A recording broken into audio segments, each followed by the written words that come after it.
Hello guys, welcome back to another video. My name is Joseph Kraus, and when I was 17 years old, I left the Hasidic Jewish ultra-Orthodox cult located in Kiryas Joel, Monroe, New York. Today we are going to talk about how the Hasidic rules are crazy and cultish, and how I see a lot of people on social media talk about it recently or all the time, and I'm gonna get into it. How Joe Rogan, first, one of those who watch me on a regular basis, yes, I have a new beard haircut, and actually now would be a perfect time to do one of those shaving videos that I've done in the past, but for the moment this is the style I'm going for. Let me know what you think.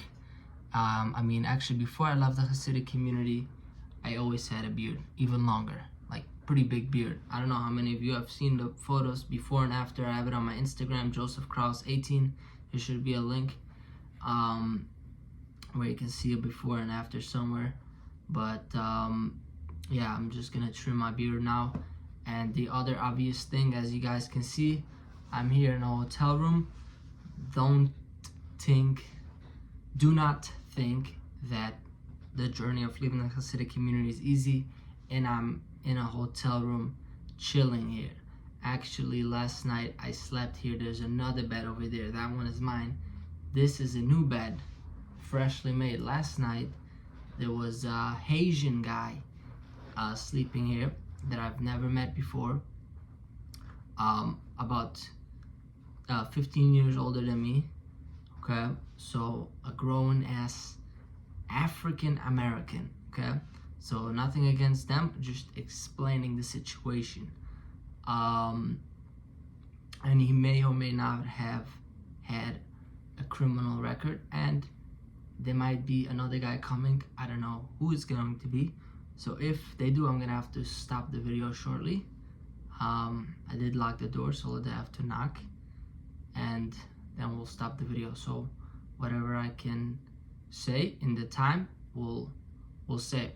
So again, I'm not trying to post stuff looking like life is easy when it is not.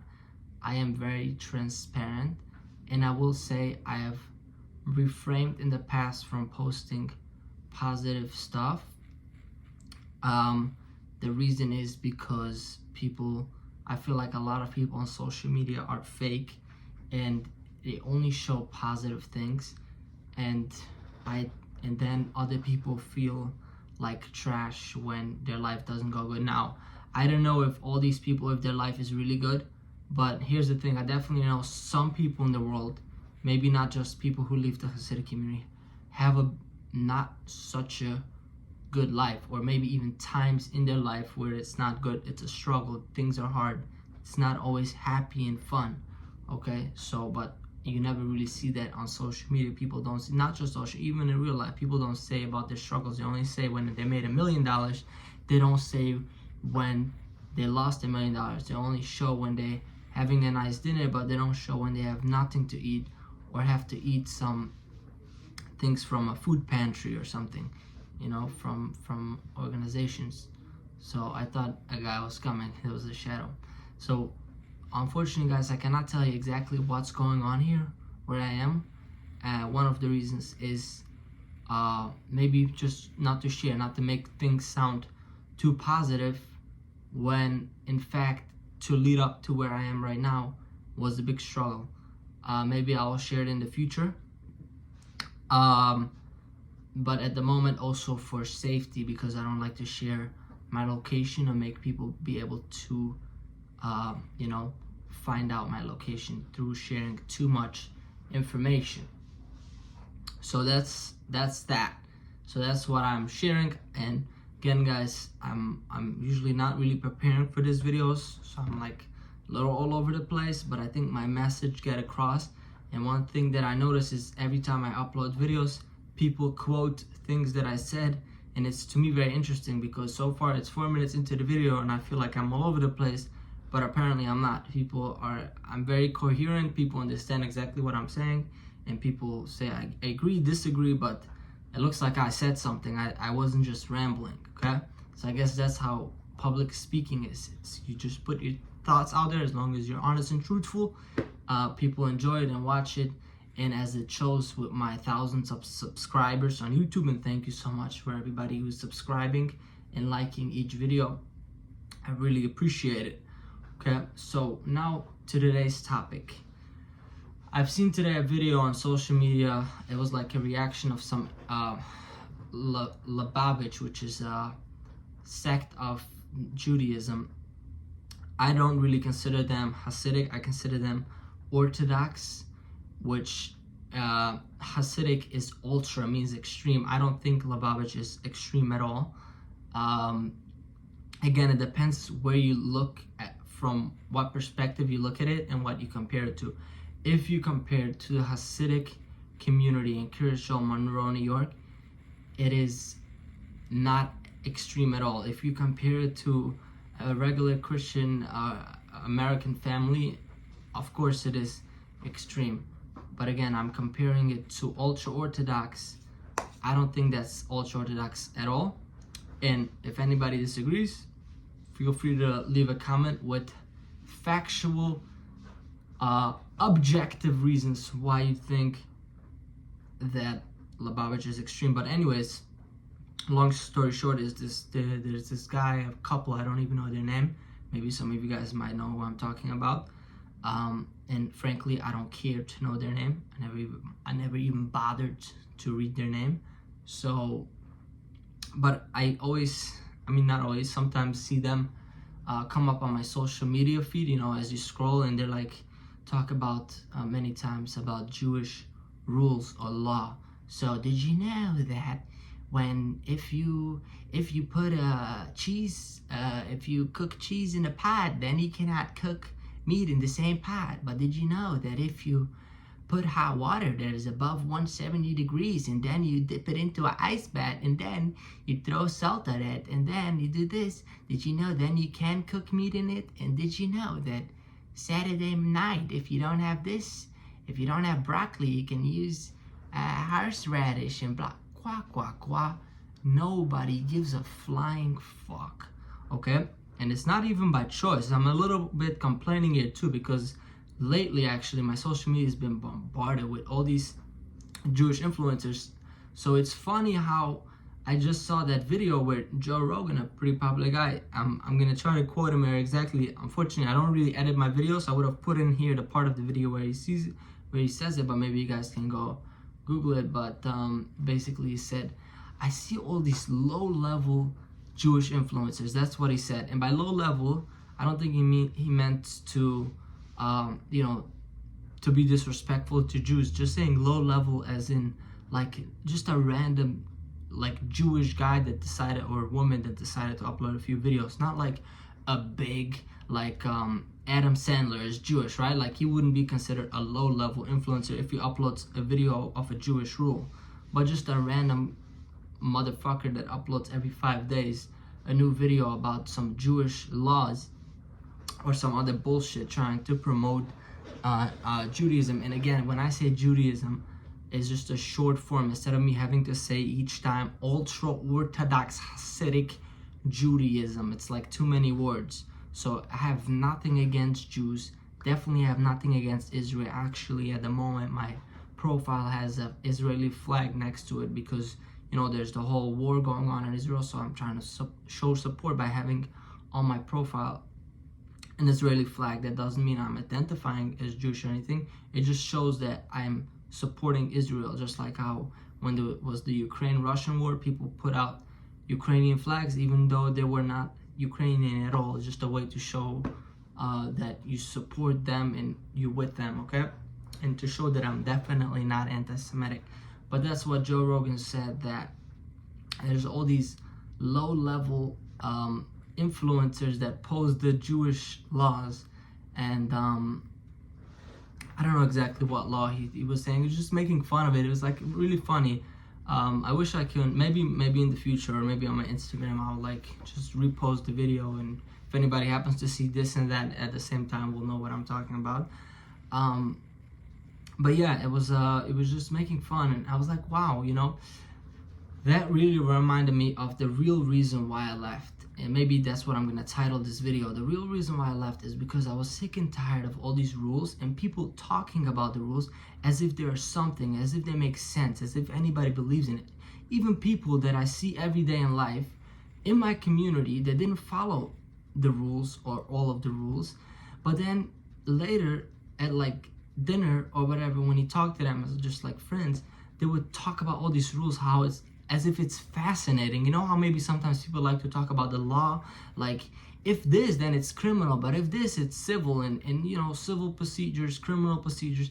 It's interesting. It's a fascinating topic, right? And many times those laws, especially in America, the laws make sense. It's like there's a process, and it's not given 40,000 of years ago, you know. And it's like up to date, and people can vote and change laws. So all these laws in America, at least many of them, it makes sense. It's fascinating. I actually, the first book I ever read, or maybe one of the first books, was a law book, a whole book on law. Okay, so I enjoy law, but even if you don't enjoy it, everybody now and then speaks about law. But these Jewish laws, and again, I mean, most Jews don't follow any of these laws. What I'm talking about, I'm talking about these extreme, weird laws. And when I say law, I mean a rule, right? The Bible itself has 613 rules, and that is most of those rules. That's not even the tip of the iceberg of the actual rules, what we follow, like everything, the pious, the curls that the Hasidic Jews have, the beard, the hat, the clothes, the things they do, things the most asked questions when people ask, why did you do this? Why did you do that? None of that is in the Bible. None of it. Okay? And people always ask. And the funny thing is that I always looked at it, it's like, if you don't believe in it, why do you talk about it? Or don't talk about it. Let's just do it, right? Okay, you think one of the rules is nice, maybe to get together and sing a song, or like whatever you think that as I explained before, there's constructive cults and destructive cults. So a constructive cult would be a cult where it's positive things, right? Like if you make a cult, you know, everybody has to help everybody become a millionaire, and that's the cult. Okay, that's a positive thing, right? It doesn't mean you didn't get to the point to make everybody want to help everybody become a millionaire and grow together. It doesn't mean you didn't have to brainwash people, but at least you're positive. Then you can make a cult saying everybody has to kill everybody and brainwash everybody to kill everybody. That's a bad thing, right? Or to brainwash everybody that you need to have sex with some leader of a cult, or like. You guys know I'm not a cult expert, but there's plenty of bad things that's going on in cults, okay?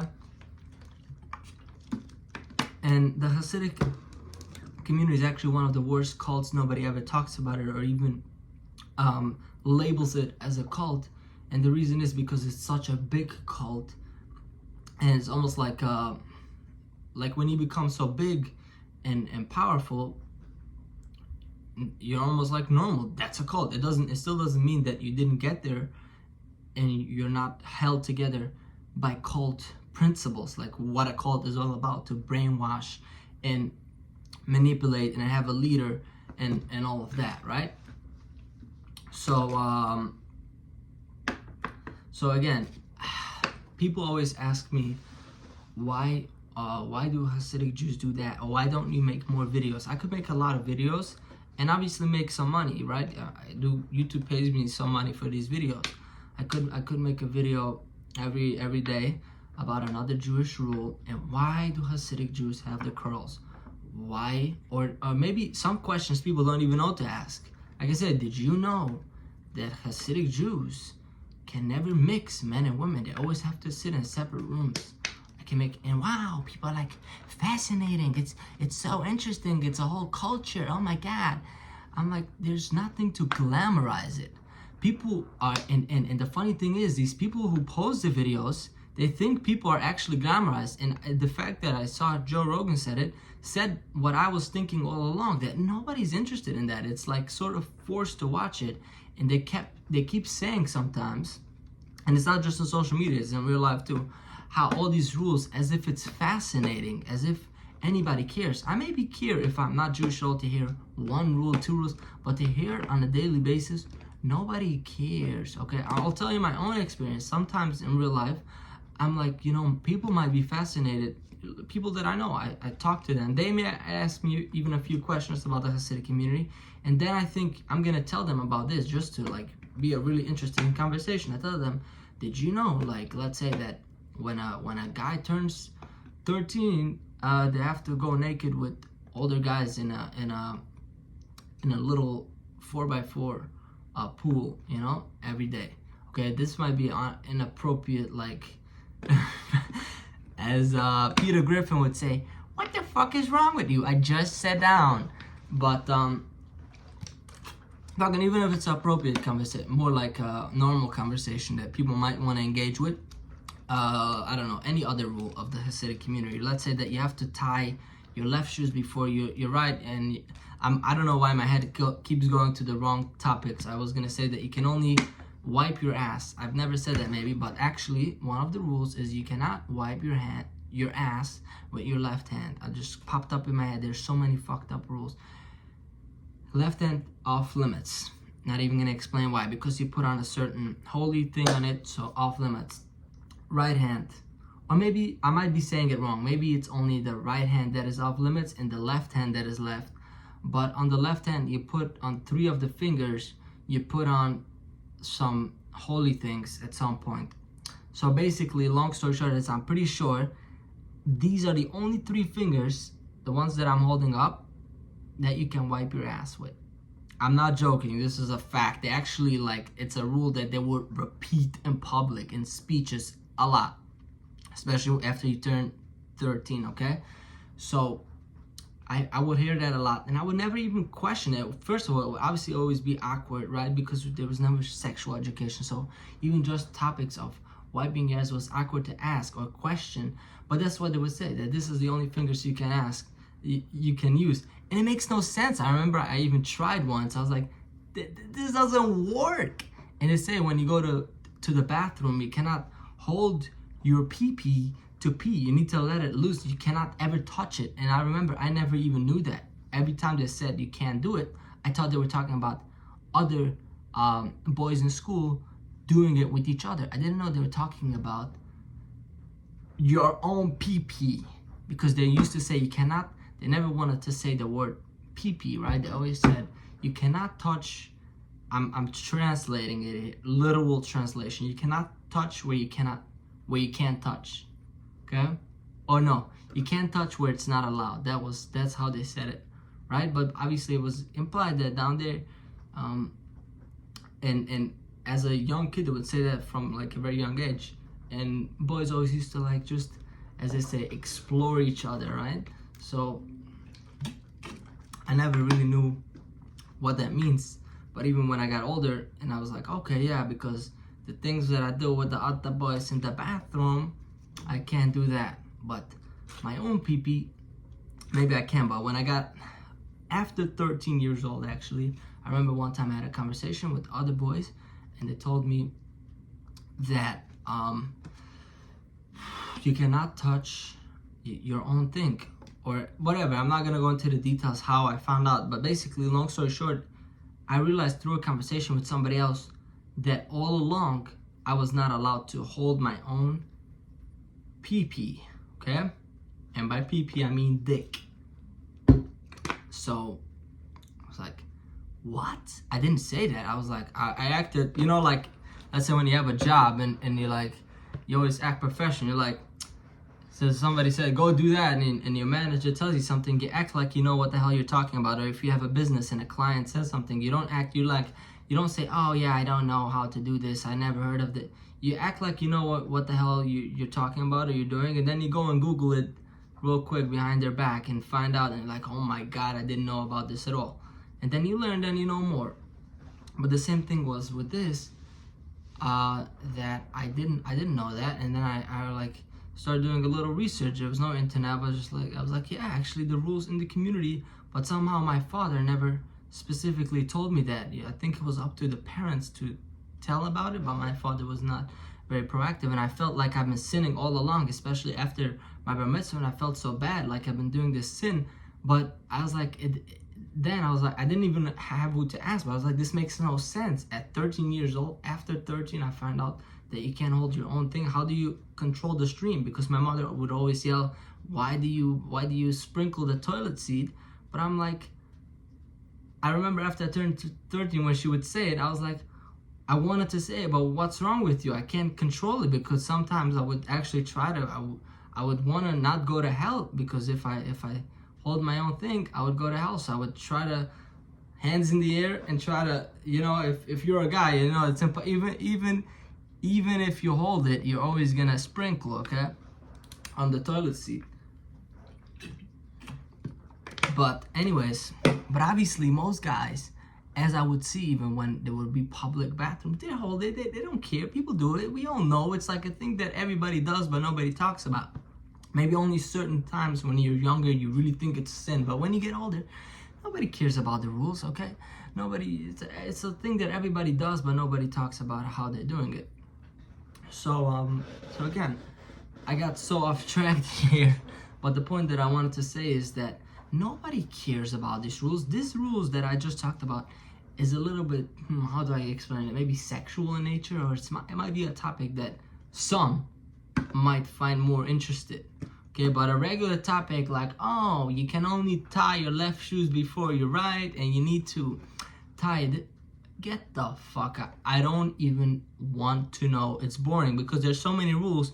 What, are you gonna be like a broken tape recorder, as they say, and repeat these rules every day? I'm good. I don't need to hear it.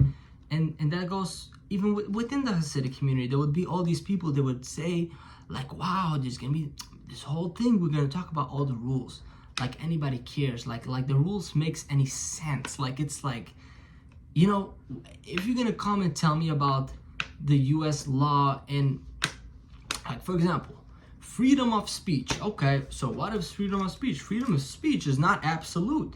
There's an exception. There's no hate speech, or maybe there is, I don't know. You cannot yell fire in a crowded theater, right? Because it's because blah blah blah. And this is more theory law, and then there's factual law. If you got a speeding ticket, and you can reschedule, and the police officer might not show up. How you can do a deposition, and how you can gather evidence, and how you can dismiss. Interesting, a little bit, right? Maybe, if it's relevant. But nobody wants to hear all day some boring rules, ancient Jewish. I'm gonna stop using the word Jewish, because I feel like people are gonna say I'm anti-Semitic. Ancient Hasidic laws. Nobody cares, okay? And by the way, you know what? I keep saying Jewish, but it's not like regular Jews are completely innocent, because obviously Judaism is a spectrum. So there's even Orthodox or even regular Jews that also a little bit ramble, especially I've noticed after October 7, a lot of Jews became more Jewish, and they think that everybody is interested in the BS, and they don't realize they try to sell this cult, they try to promote, but they're actually pushing everybody away, okay? So that's what I was saying. I'm not in the business to explain all these rules. I'm not in the business to glorify it. When you talk about it, you make it sound like it makes sense.